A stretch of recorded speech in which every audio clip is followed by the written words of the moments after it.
day everyone, and welcome back to my channel. Today we're going to look at a very interesting battle in the German Tier 10 silver cruiser, the Hindenburg. Now this ship has had an illustrious history over the last few years. I think it's almost always been in the game, even predating the German BB line back in 2016, I believe.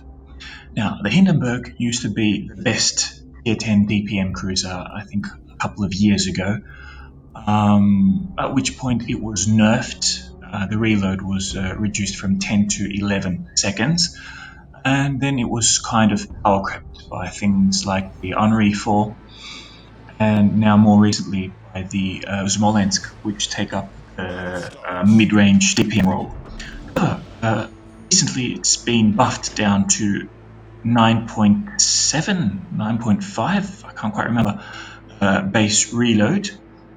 It has 5 heals, so they're not very useful on a cruiser. It's highly unlikely you can use all 5 to good effect.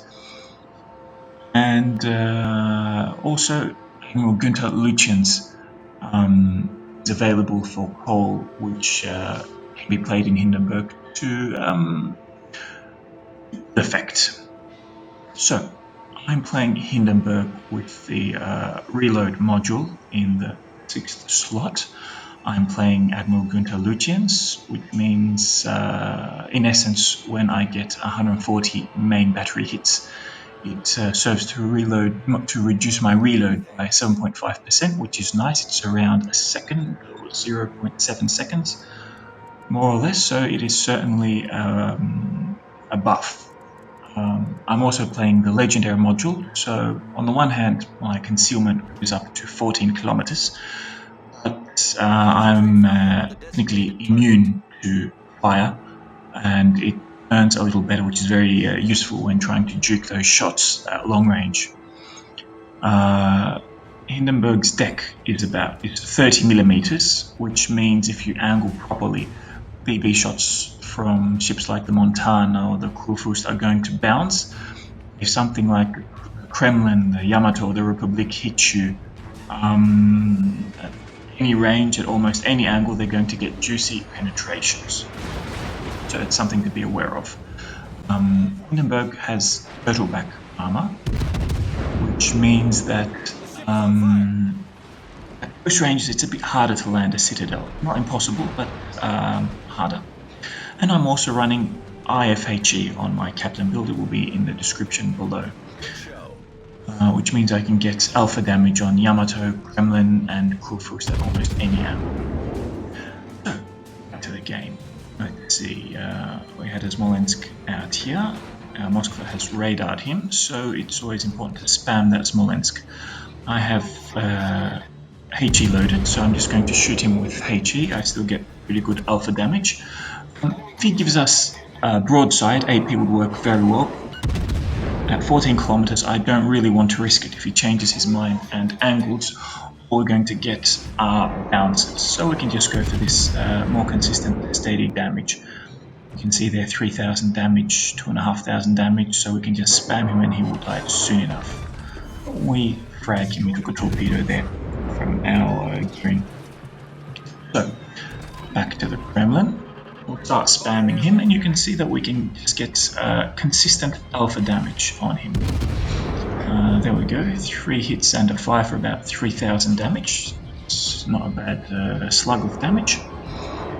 I'm running both IFHE and Demo Expert, so they kind of counteract each other, and I just get the extra penetration. So the Kremlin is running away, we'll just continue spamming him.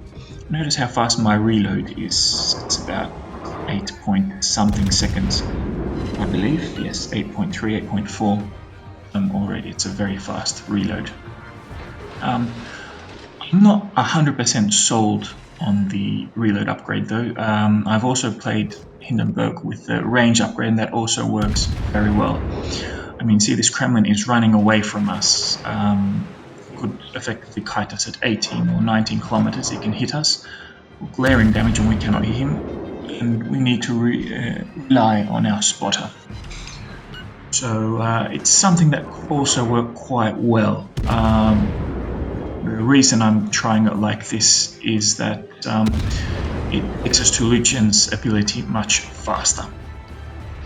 So a good spread of torpedoes from that gearing. I don't think we're going to be able to avoid them all. We were able to spot them with our excellent German Hydro. Always play the Hydro. AA is good, but Hydro is better. Just one torpedo hit, that's not bad. We've got some hits on the gearing.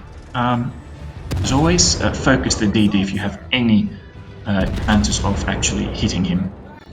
DD life is very precious. Anytime you damage a DD, it's far more useful to your team. See there, that was a nice salvo from the Kremlin, 15,000. I believe that was also a Citadel. And I was angled, but his guns just rip through your armor as if it's Swiss cheese. So 3,500 damage on the Kremlin. You see that constant bleeding of damage. You get consistent damage. Now, however, I can see his shots coming in, and I turn away. The rudder shift is improved with the legendary upgrade. I think he only got one hit on us. And see, that was 5,000 damage salvo, but that is a lot on the Kremlin, which is not really supposed to take alpha damage. The whole design of the ship is based on not taking alpha. But with IFHE Hindenburg, you can circumvent that. Now we launch those aerial torpedoes, and now we're going to switch to Montana as the Kremlin is running away from us and does not want to be burnt alive. Oh, that Audacious is going batshit crazy. I think that's his second DD kill. And we'll talk about that in another video, how CVs and DDs interact in favor of the CVs these days. So we can penetrate a Kremlin, so the Montana with its 38mm deck armor is certainly no problem. You can penetrate anything in the game with your HE, with this HE Hindenburg build. We're only at half-life, but that's fine. Look at our reload, 7.4 seconds. General rule of thumb for Adrenaline Rush is if you're missing half your life, it's 10% of your, it's extra 10% reload. If you're missing all your life, it's 20%, but of course that's impossible. So if you're very low, you can kind of calculate almost 20% reload. So more hits on that Montano, just farming him. If he shoots at me, I can just juke and it's going to bounce or miss. So I here accelerated quickly, and he only got one hit with HE. I don't know why he's firing HE at me. And we're certainly in the driver's seat. We are 3 ships ahead. We do, however, have unique vision, always helps. We have 2 caps. They're about to take their 3rd cap, but with a 3-ship advantage, we're certainly ahead. They're going to have to work really hard to win. Now that's an AP salvo. Let's see. Oh, and only pirates incapacitated. With a bit of luck, he might have deleted us, but luck was on our side. So off he goes. You can see none of the BBs are going to just sit here in front of me for tanking. They can see I'm just burning them very effectively, so they're just running away. So with that being the case, we're just going to push up to find something else to shoot at. We have 2 caps. They have barely taken. They still haven't captured their 2nd. Wow, that Audacious is he's mad. I'll give him a compliment. 3 DD kills, the Audacious. Now, let's see. At some stage, they're going to have to push. When one team is steamrolling the other, at some stage, usually the losing team is going to do a desperate push to perhaps try and turn the tide, or at least to just get some damage and farm some extra damage. Because if you just run away, you're not going to get any damage. Your ship is going to cost you the same amount, whether it lives or dies. Yes, we're probably going to see a push. So the Kurfürst is certainly pushing. We were unable to take decap as our CV took him down. Enemy DD. And there is Iron Strike. Now let's look at my reload. Shot at the Kurfürst, and it's like 6.5 seconds. That is mad. That is absolutely mad on Hindenburg guns. And the 11 hits were hitting for 3,000 damage. We just keep blasting away. Every salvo hits for some damage, some more than others. You sometimes get those random bounces from hitting a turret. The Kurfürst fires at us. We're going to try an angle. It's quite close, so it's a bit difficult. He completely misses. Yes, at this range, it starts to get difficult to ricochet his shots. If he aims a little higher, he's going to get penetrations and overpins. There was a nice hit. I don't know who that was really. Might have been the Kremlin. And anyway, we keep shooting away into this first. You can see we've switched to AP. It's a good angle and range to get good AP damage. Hindenburg's AP damage is 5,900 max damage, so against a broadside BB like that, he almost got us there. Against the broadside BB, you could get 10,000 damage if you shoot his superstructure or upper belt. So if somebody gives you a broadside, don't hesitate to use that very good AP. But at range and against angle ship, your bread and butter is the HE round. Very good damage on this Kurfürst. We got him before he got us. His next round completely misses as we use that rudder shift. And we're at 150,000 damage, so it's pretty good. Loading HE again. Let's see what we can do with this Des Moines. Enemy Moscow is down. Wow, it's quite a steamroll. So just one hit on the Des Moines. We keep on shooting at him. I'm going to switch to the BBs pretty soon because that Des Moines is maneuvering away. The game is won, so we may as well just farm some more damage. 10,000 life. I've got my heal. It's going to give us a little bit of extra life, just maybe 1 more minute or 2 more minutes life versus these 2 BBs that are shooting us. I'm just going to shoot the Montana as it's giving us a larger target. Any damage is welcome here. As you can see, yet more penetrations. Penetrate. Your shots don't fluff unless you hit a turret. Ooh, the CV nearly got us. We're about 1 shell exactly away from thinking. Got a fire on that Monty. He's about to die, so I'll just switch to the Kremlin for my last salvo or 2.